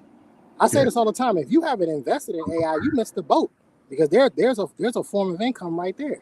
People have been screaming that. Why are you not investing in AI? Because it's going to take over. Well, I won't say it already has, but it's getting there. We're getting there. We're getting to the point now where there are going to be jobs you won't even need to go to college for anymore. Think about this. As a lawyer, would you actually need a lawyer if you had a computer that could talk for you? That could talk. Yeah. Hey, come on, Bolo. That could talk for you. 100%. That could litigate for you, and it has all the knowledge of all the court cases, all the case documents. You would never need a lawyer again. See, my thing that I tell these young cats that I'm counseling, get into trades, because they haven't perfected AI yet to come out and do plumbing, HVAC, mechanic work. You know what I'm saying? These things they can't take from you, like what Trey is saying, the lawyers and all that different things, the nursing they can't take from you. There are certain things that you physically right now have to have someone physically come out there and do. And these things make good money. Plumbers is making 100 grand easy. HVAC, 100 stacks easy. Mechanics, 100 stacks easy. These things they need to. This is why they pulled them out of school. Remember when we were growing up? They had these things in school. All of these things are in stages, my G. All of these things happen in stages. You know what I'm saying? So we have to understand that they're desensitizing. Over here in New York City, you can't just get stopped and frisked. It's against the law. But they set it up in the train stations where they can just randomly pick somebody out of the clean air and just go into your bag. Why? To desensitize you to it. So that when they do pass that martial law, you're already in sync with it. There is no fight because you've been desensitized to it. You're used to getting stopped. Look at the bigger picture. There's a bigger picture that these brothers are talking about, that, we have to prepare. You have to prepare for what is on its way. Hey, Bolo, I think you might have accidentally, on purpose, stumbled across a solution. I think that the trade game might be where we can defeat this, in the sense of, if we can get the younger generation to get away from wanting to be YouTubers and actually get them into, I'm serious, and actually get them into trades, that would make them more. That would make them extremely valuable, to where you couldn't replace them with AI. But see, Trey, here's where this plan that's been set up is so diabolical. You see, when we grew up, we were chastised. We were admonished by our parents, right, and by the local village that was around us, right. So we were fought tough. We got the scrapes, we got the bruises. We were tenacious and malleable to these situations. When you look at this generation as a whole, these kids are spoiled. Yes. They don't want to get dirty. They don't want to figure things out. They want everything done. And this is done by design, where as a parent, you can't discipline your child. You can't do these things. And when you can't discipline your child, what does the Bible say? I'm sorry? That's not true. You can discipline your child. Well, spare the rod, spoil a child. You can discipline your child. In most states, you can. He's right. He's right. You can discipline your child, but the issue, I know what Bolo's getting at. He's getting at the way we were disciplined versus Exactly. That's the way my they're point. disciplined now. Yeah. The But way they we weren't were disciplined at disciplined, all. I'm sorry. that's my point. That parents today are so afraid that a kid can pick up the phone and call the police and do such and such, or call CPS or whatever. So the most parents is like, you know what? I'm gonna do as much as I can to that point where I don't get caught up into the system. So now when you look at these kids, they don't want to get their hands dirty. They don't want to go up under sinks and go into basements and things of that nature. Look at the mind frame that they're putting our youngins in. This is why it's so important for us men to get into the grassroots. Like my man Trey was saying, get them out of that thought process of wanting to be YouTubers and tell them, yo, dude, they can shut YouTube off and all of your bread is done. Tomorrow. That's right. Tomorrow. Like they're They doing the can't take, TikTok. Like they want to do the they- TikTok. yeah, they can't take that HVAC certification from you. They can't take that plumbing certification from you. Them can't AI, do that. them AI robots gonna need power lines. Learn how to do some power lines. There you go. Absolutely. And all of this is a great dream if the woman and the man don't come together and allow the young man to be raised by men. It's He's just 100% correct. It's all connected, right? It's all. I mean, it's All connected. it's so connected. It's incredible, and you know, and we could talk about it and what the fixes are and all that kind of stuff. But there's got to just be willing participants to make it happen. but I always say, especially for you know, I spent my time in there, and I wish I would hope a lot of young guys who are thinking about the future for themselves and families. And I'm gonna say this, man. You know, Trey said he does it. He meets with young guys a week. Man, if you can get 4 or 5 young guys, man, just put them in a circle, take them away, take them somewhere where the birds is chirping and they can sit in the grass and shit and just talk about some real life shit. Man, that changes lives, man. Mm-hmm. Us older folk talking they about it does nothing for the youth. Nothing. They used to call it sitting under the learning tree. Yeah, there you go, Yep. man. Just take them outside where they can just go to a swimming pool or lake and jump in. But that to me, it's going to take the man to do that. Women are not going to sit outside because a lot of mothers today worry about self first. Mothers of old, when you got home, they were at home or at work. You didn't see your mama's breast, your mama's butt. She wasn't going to no pool party, no hangout party. She went to church, the family picnic, and she barbecued in the backyard. She made you clean your room. She didn't worry about herself. She put her energy into you. That's why us older guys can look back and say, I was raised by a single parent and mom did her best. Mom did her best. And now a lot of women focus on self. The children are secondary. They've already X'd out the man, but the children are secondary. And that's why it continues to recycle itself, because women until they 21 to 41, now that they are full-fledged adults, they are fucking partying and having fun and drinking more and getting overweight and doing all the negative stuff that hurt everybody in the family. It ain't just, you know what I'm saying, take the man out, it hurts everybody in the family. Kids are reading less. Like all of these innovations should be in the time of the young black man, because think about it. So I don't know, any of y'all used to make the go-karts. You ain't have no fucking engineering class. You can make a fucking go-kart out of some fucking ghostly cart wheels. You'll break it down and shit. And you was innovating. You made stuff without even the supervision of parents. Now these children, what they do? Roll a blunt, asymmetric. They can cuss your ass out, drink and lean. All that learned behavior. It's just unfortunate. And the beauty of what you're saying is that taking the time to figure out how to make that go-kart gave you coping skills. Yes. It gave you a coping mechanism to figure things out. And these kids, their patience is like seconds. If something doesn't work out, they're freaking out. You know what I'm saying? They're turning to drugs. They're turning to this. They're turning to that. Listen, the trick that was played on us, the plan that they played was strategically implemented and strategically done. Yeah, Straight up. it's just self-fulfilling now. But again, in the backdrop of, you know, I'm hearing what we're saying, and there's no way to refute it, because the definitely the arrow's still pointing down, right?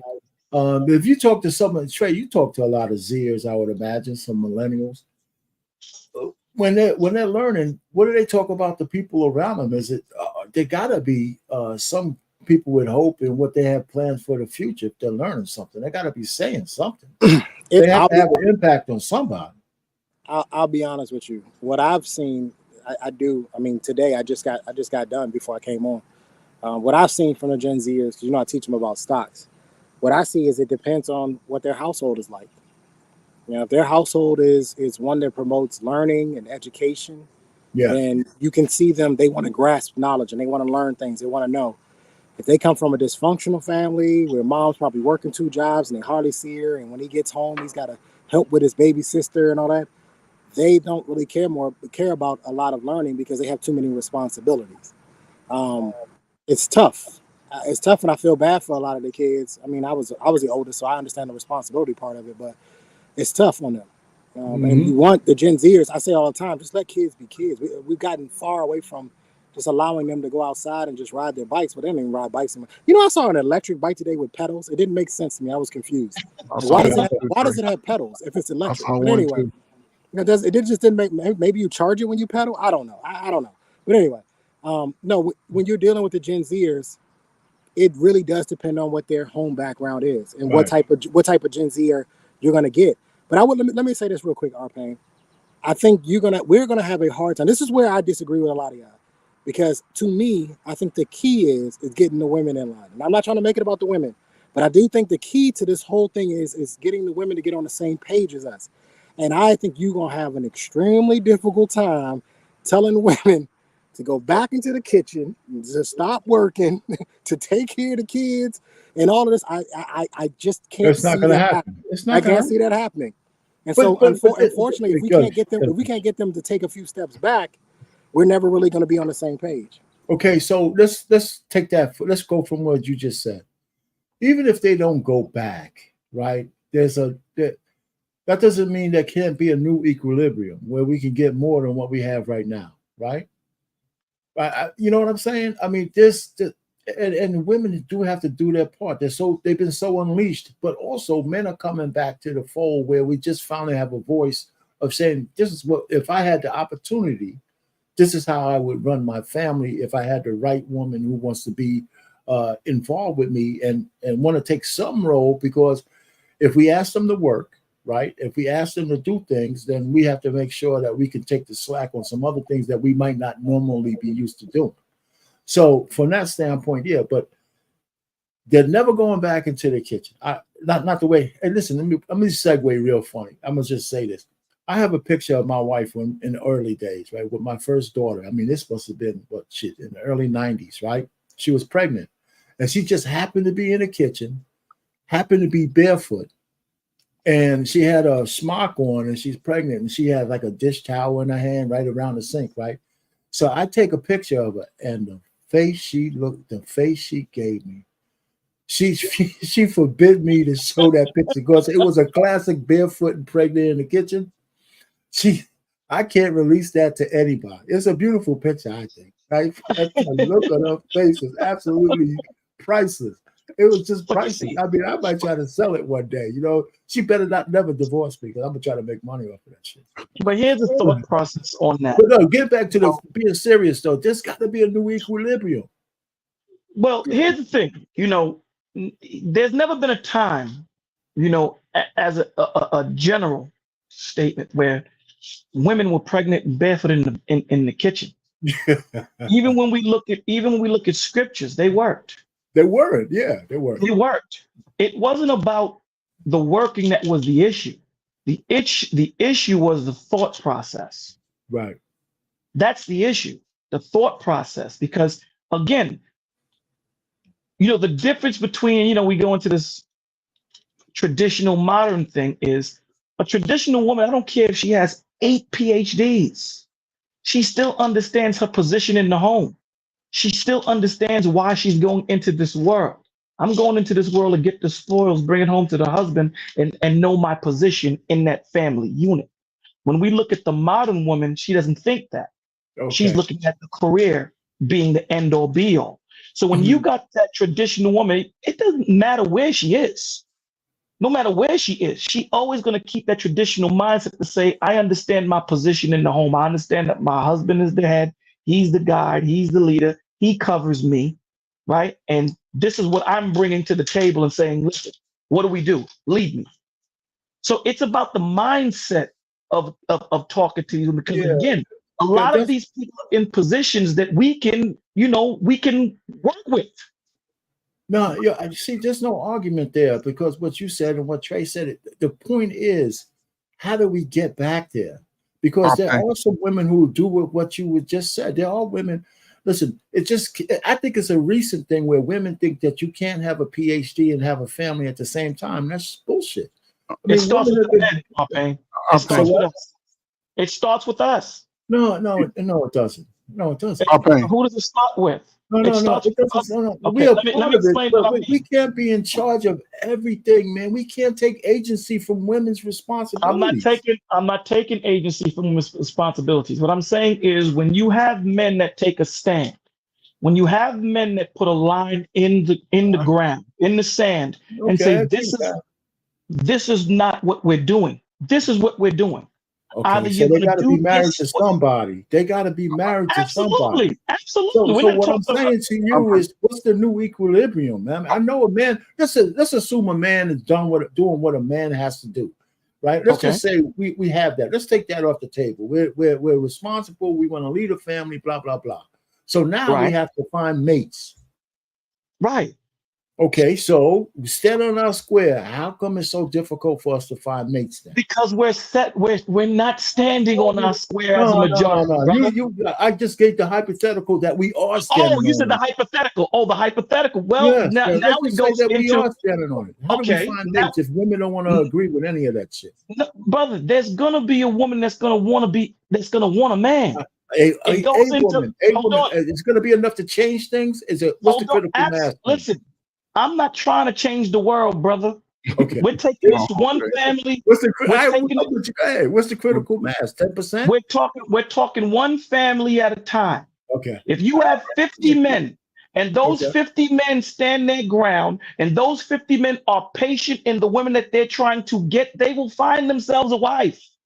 You just have to be patient enough to wait. I hear you. The problem is they're spreading too rapidly. So while you get 50 families, they're getting 500 people to go the opposite way. And so you know what I mean? Are we looking, Trey, at quantity or are we looking at quality? What are we looking for? Because I'd rather have 2 best friends than have 100 cats I can't depend on. Yeah, but that's a different scenario. In this particular case, you need both. You need quality and quantity. Yes. But that's not how it's gonna go. We're looking outside the streets and we're saying. So Bolo, are you saying that everything is doomed from your point of view? No, I'm not saying it's doomed. What I'm saying to you is, again, I come from a biblical standpoint. I come from a biblical standpoint, and some of you may not. What I'm saying to you is the Lord ain't coming back for the planet, bro. He's never come back for the planet. He's coming for a minority of people. Right, those who believe. Right. So those that believe are going to be the ones that hold down the home. The women that's going to hold down the home and hold down her man. Those men are going to hold down the family, so forth and so on. This has never been about quantity. It's always been about quality. That's why he says many are called, few are chosen. The race is not to the swift, but to he that endureth to the end. Okay. So I guess the only thing is, let's hope that there's no war that comes before that, because there may not be anybody for him to come down and come get. Because I'm dead serious. They're outnumbered. Right. They're outnumbered. Right. And so if it is go ahead after him, Trey. Go ahead after. If there's a few, and this thing comes to where this is going to get physical, we got a problem. Listen, 300 in the movie 300. These were some of the most skilled soldiers ever. They still lost because they didn't have the numbers.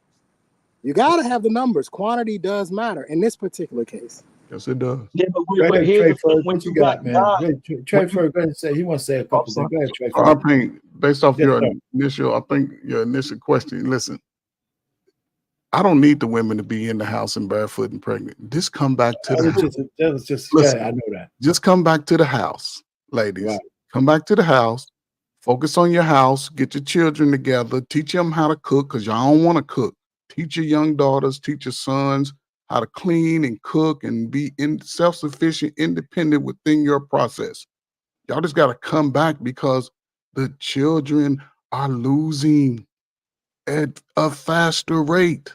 So if we speed this up 25 years, hell, what those children gonna do between now and then besides just wander in the streets? We riled up just to go somewhere, working in the lowest of jobs because again, they didn't take advantage of the technological skills. They didn't get the CDLs when they were young. You don't get that shit when you 55. You got to get it while you're young. So what's going to happen in between that time is I'm looking at like, shit, women just come home and be more attentive to your children because they will grow you. If not, shit, man, this shit's scary as hell. You won't need any more CDLs. Elon fixed that problem. Trucks will be driving themselves. So There you go, man. you don't have to worry about that. Yes, that's right. They're already trying to do that already. Hey, listen, guys, it's almost 9. We're gonna go around for final thoughts. And everybody stay tuned for Embrace the Grace at 9:30. We can give them a chance to get their thing together. But so final thoughts. Whoever wants to go first, and we'll just go around the horn. Go Bolo. You want to go Bolo? Sure, I'll go first. First of all, thank you for having me, and thank you for the brothers for the conversation. I enjoyed it. Again, this has never been about quantity. It's always been about quality. And again, like my man Trey said, it's gonna get physical at one point, and this is where your faith in the Father comes in. So we got to continue being that example for the young men. We got to continue being that light and teaching our women to understand their position and understand where they fall in the family dynamic, so that we can be this light to our children, not only to ours but in that village state of mind. It's not about just ours. It's about each one teach one, each one build one. So thank you guys for having me. I love you. God bless you. Good night. Thanks for coming up, my man. Good I night. appreciate it. Go ahead, Trey.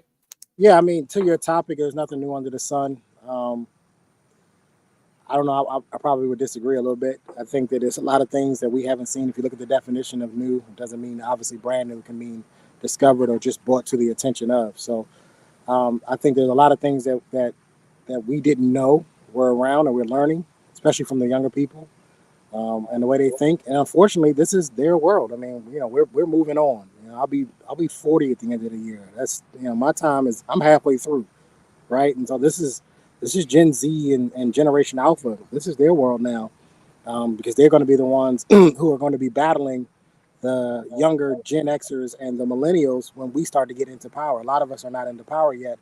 The millennials aren't.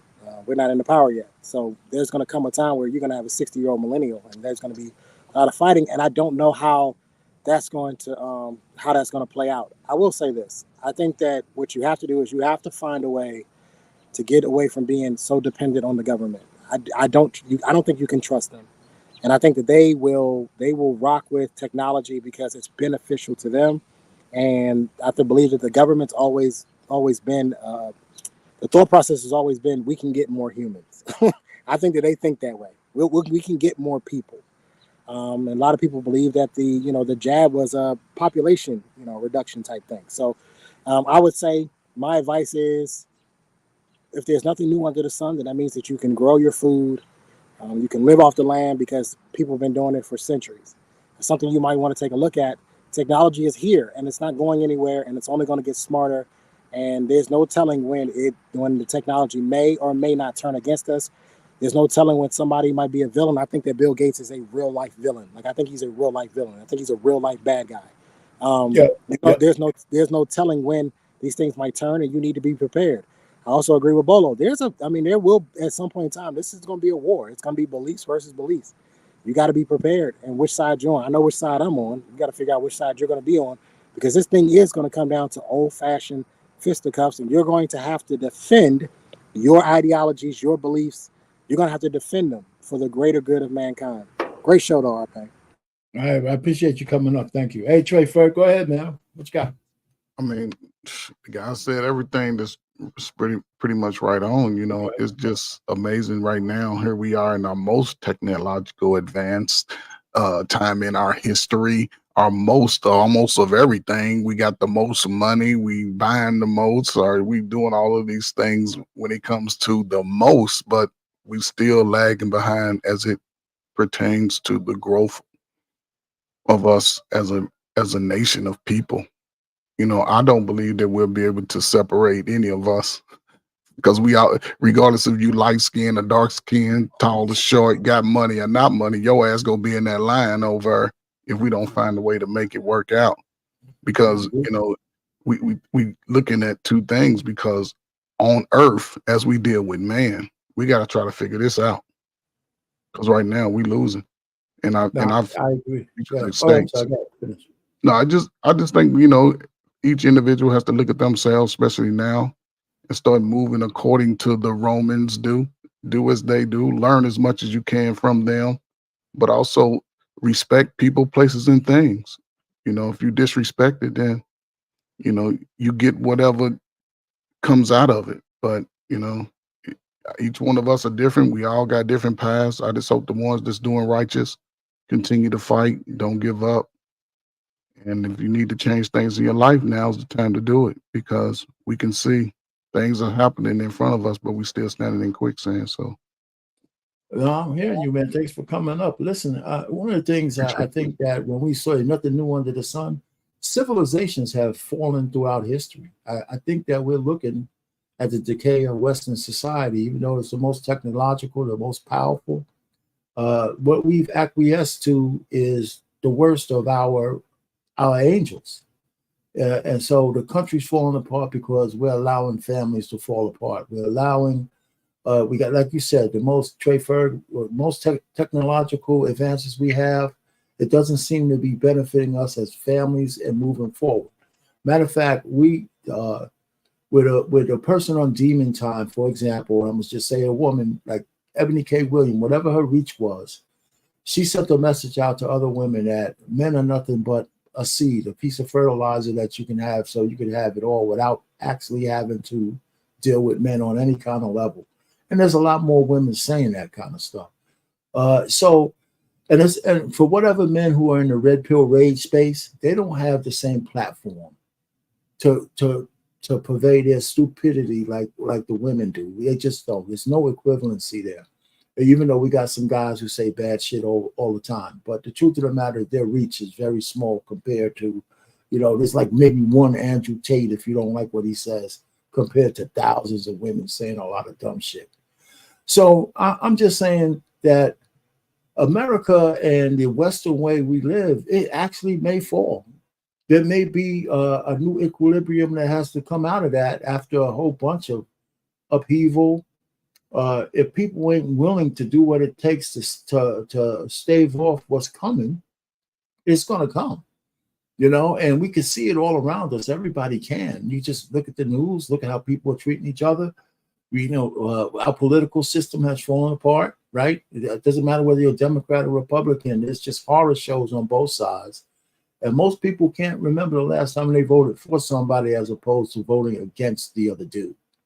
So, you know, I mean, it's getting bad. So, but I hate to say that we're doing something new, right? There was a fall of the Roman Empire, the fall of the Ottoman Empire, the destruction of the British Empire. I mean, hey, even though America is young, we just got to where we are a whole lot faster than a lot of these other civilizations. Because at one point, you know, it meant something to just be an American.